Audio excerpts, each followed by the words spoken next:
राधा कृष्ण की आज रात की कहानी की शुरुआत होगी श्री कृष्ण के साथ, जहां पर वो द्वारका वासियों के लिए खूबसूरत बांसुरी बजाएंगे और द्वारका वासी बहुत ज़्यादा प्रसन्न हो जाएंगे। फिर रंग उत्सव मनाया जाता है, जहां पर श्री कृष्ण थाल भरकर गुलाल सभी के ऊपर और साथ ही साथ राधा के ऊपर भी उड़ेल देते हैं। और फिर आपको वही सब दृश्य दिखाए जाएंगे जिस तरह होली पर श्री कृष्ण राधा के पीछे पीछे उन्हें रंग लगाने के लिए, उन्हें सताने के लिए दौड़ते हैं और राधा आगे आगे श्री कृष्ण से बचने के लिए दौड़ती हैं।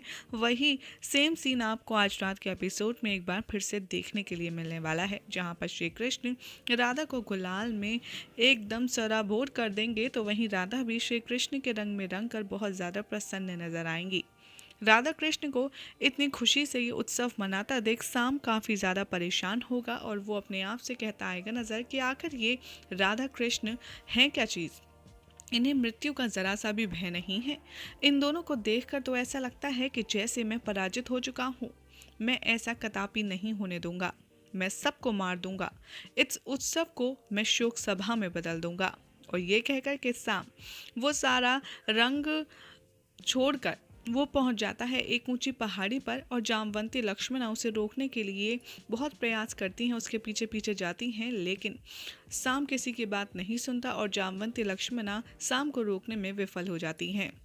दूसरी तरफ दिखाया जाएगा कि रंगोत्सव मनाने के बाद श्री कृष्ण और राधा रानी झूले पर बैठे होंगे, जहां पर राधा कहेंगी श्री कृष्ण से, हमारी कितनी अच्छी यादें हैं ना कृष्ण, आज सब कुछ ऐसा होली जैसा उत्सव मनाकर मुझे तो वृंदावन की ही याद आ गई। चलो ना कृष्ण, कितने दिन हो गए हैं हम वृंदावन नहीं घूम कर आए, चलो हम वृंदावन चलते हैं। श्री कृष्ण कहते हैं कि हाँ, वृंदावन है ही इतना सुंदर, लेकिन हम अभी द्वारका में हैं और हमें वर्तमान पर ही ध्यान देना चाहिए, भूत या फिर भविष्य पर नहीं।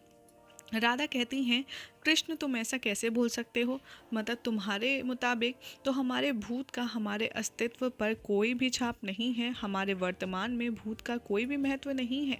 चलो ना कृष्ण, वृंदावन चलते हैं। क्या तुम मेरी एक बात नहीं मान सकते?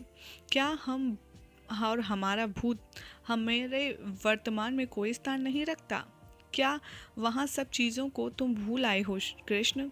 कैसे तुम्हारे साथ वो सारी गोपियाँ जो नृत्य करती थीं, जिन गाय को तुम चराते थे, जहाँ पर तुमने अपना बालपन व्यतीत किया है, जो हमारे प्रेम का प्रतीक है, क्या तुम उसे भूल चुके हो? श्री कृष्ण कहते हैं कि मैं भला इन सबको कैसे भूल सकता हूँ। वो गैयाँ जिन्हें मैं चराता था, वो सखियाँ जिनके साथ मैं नृत्य करता था, वो ग्वाले जिनके साथ मैं खेलता था, मैं भला इन सब को कैसे भूल सकता हूँ। शाम दूसरी तरफ दिखाया जाएगा कि वो पहुँच जाता है एक ऊंची पहाड़ी पर और वहाँ पर वो संकल्प लेते हुए कहता है कि या तो मैं आज मर जाऊंगा या फिर मैं इन सब को मार दूंगा। शाम अपनी शक्तियों को इकट्ठा करके अपने शस्त्र में प्रकट करने लगता है। दूसरी ओर दिखाया जाएगा कि राधा कहती हैं कि क्या तुम वृंदावन को भूल चुके हो कृष्ण? अगर ऐसा नहीं है तो हम वृंदावन क्यों नहीं जा सकते? कृष्ण राधा को समझाने की कोशिश करते हैं और कहते हैं कि वृंदावन को मैं भूल जाऊं, ऐसा कदापि संभव नहीं है राधा। मैं भूल गया तो मेरा अस्तित्व ही खो जाएगा। मैं वृंदावन को भूल जाऊंगा तो समझो मैं अपना अस्तित्व ही भूल गया। वृंदावन का निर्माण ही हमारे प्रेम से हुआ था। मुझे क्षमा कर दो राधा, पर वहाँ पर एक घोर रहस्य है जिसे मैं नहीं चाहता कि कोई भी जाने, और मैं तुम्हारे आगे वो रहस्य नहीं खोल सकता। राधा कहती हैं, अरे ऐसा कौन सा रहस्य है जो मुझे नहीं पता? कृष्ण कहते हैं, मैं तुम्हें एकांत में भी वो रहस्य नहीं बता सकता राधा, इसलिए मुझे क्षमा कर दो, हम वृंदावन नहीं जा सकते। बार बार श्री कृष्ण राधा को यही कहने की कोशिश करते हैं अलग अलग तरीके से, लेकिन राधा अंततः गुस्सा होकर वहाँ से चली जाती हैं और बहुत ज़्यादा रुष्ट हो जाती हैं और सोचने लगती हैं कि आखिर ऐसी कौन सी वजह है जिसकी वजह से कृष्ण मेरी बात नहीं मान रहा, और वो ऐसा कौन सा राज है जो कृष्ण ने मुझे अब तक नहीं बताया। दूसरी तरफ दिखाया जाएगा कि शाम कहता हुआ नजर आएगा कि द्वारका के ऊपर प्रहार मैं करने ही वाला हूँ, और जब मेरी सारी शक्तियाँ एकत्रित हो जाएंगी तब यहाँ पर कोई नहीं बचेगा। तभी जामवंती उसे समझाती हैं और कहती हैं कि तुम ऐसा अपने ऊपर अत्याचार क्यों कर रहे हो? क्या पता द्वारका नष्ट हो या ना हो, लेकिन तुम्हें ज़रूर आहत पहुंचेगी। तुम ऐसा क्यों कर रहे हो? साम, अपना बालपन याद करो। तुम कैसे बालपन में जब तक अपनी मर्जी की चीज़ नहीं ले लेते थे, हार नहीं मानते थे, तो तुम इतनी जल्दी हार क्यों मान रहे हो?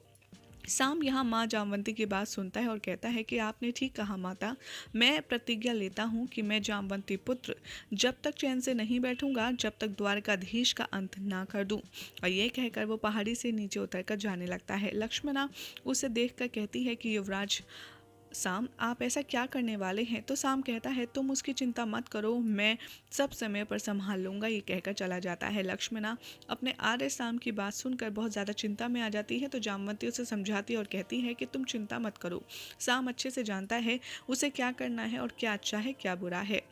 दूसरी ओर दिखाया जाएगा कि साम बहुत ही ज़्यादा चिंतन कर रहा होगा और कहेगा कि मैं अपने बचपन से सोचता हूँ, मेरा और पिताश्री का बचपन भी काफ़ी कुछ मिलता जुलता है। हम दोनों के बचपन की कई सारी बातें मिलती हैं, तो इसलिए मुझे पिताश्री की छोटी से छोटी चीज़, उनकी सारी कमज़ोरी जानना होगा, तभी मैं उनका अंत कर पाऊँगा और इसकी शुरुआत मैं करूँगा वृंदावन से। और दूसरी तरफ दिखाया जाएगा कि कृष्ण बलराम आपस में बात कर रहे होंगे, जहाँ पर बलराम दाऊ कान्हा से कहेंगे कि अरे कान्हा, क्या हुआ? राधा इतने गुस्से में रुष्ट होकर कहाँ जा रही है? कृष्ण बताएंगे दाऊ को कि मैंने कहा था कि अभी हम वृंदावन नहीं जा सकते, क्योंकि ना तो अभी समय उचित है और ना ही परिस्थिति। दाऊ कृष्ण की बात सुनकर कहते हैं, फिर तो राधा का रुष्ट होना स्वाभाविक है, और ऐसा क्यों कहा ना तुमने कि हम सबको बल्कि जाना चाहिए? हमारे पुत्रों ने भी तो वृंदावन नहीं देखा है, चलो हम सब मिलकर चलते हैं। कृष्ण कहते हैं, नहीं दाऊ, ये समय और परिस्थितियाँ उचित नहीं है, आप समझिए। उधर दिखाया जाएगा कि साम वृंदावन पहुँच जाता है और वो वृंदावन में पहुँच कहता है, ये कैसी जगह है? निर्जन है यहाँ।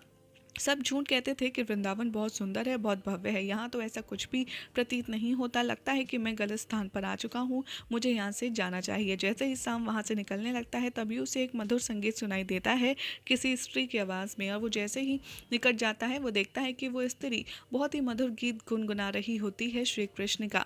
उसे देख कर कहता है शाम कि आप कौन हैं और आप कृष्ण के गीत क्यों गा रही हैं? तो यहाँ पर माता जो यमुना है वो शाम को चिल्लाती है और कहती है, कृष्ण नहीं, श्री कृष्ण का हो, और मैं यमुना हूँ। मैं बचपन से ही कृष्ण के साथ हूँ, मैंने ही राधा और कृष्ण को मिलवाया था और मैं बचपन से ही कृष्ण के साथ हूँ। शाम कहता है कि ये सब तो निर्जीव क्यों है? सब ने तो इतनी तारीफ की थी कि वृंदावन ऐसा है वैसा है, लेकिन यहाँ तो ऐसा कुछ भी नहीं। तो यमुना देवी बताती हैं कि जब से कृष्ण गए हैं, कृष्ण के वियोग में मेरी सारी धाराएं भी सूख चुकी हैं और सब नीरस हो गए हैं। दूसरी तरफ दिखाया जाएगा कि दाऊ कहेंगे, तुम आखिर इतना क्यों डर रहे हो वृंदावन जाने से? आखिर तुम्हारा ऐसा कौन सा शत्रु है जिसकी वजह से तुम्हारा ऐसा हाल हो रहा है? तो कृष्ण कहते हैं, वहाँ पर एक ऐसा इंसान है जिसका नाम लेना भी प्रलय के समान है। अगर मैंने उसका नाम लिया तो प्रलय भी आ सकती है। इसलिए आप सबको जाकर यह बोल दीजिए कि प्रेम से रहें। यदि किसी के भी मन में द्वेष उत्पन्न हुआ तो इस बार स्वयं नारायण भी कुछ नहीं कर पाएंगे। यही हो जाएगा आज रात के एपिसोड का एंड, जिसके बाद बलराम दाऊ काफ़ी ज़्यादा सोच में पड़ जाएंगे। कल अगर आपको ये अपडेट अच्छी लगी तो हमें कमेंट करके ज़रूर बताएं। साथ ही अगर आपने हमारे चैनल को सब्सक्राइब नहीं किया है तो फटाफट से सीरियल से आपा को सब्सक्राइब ज़रूर करें।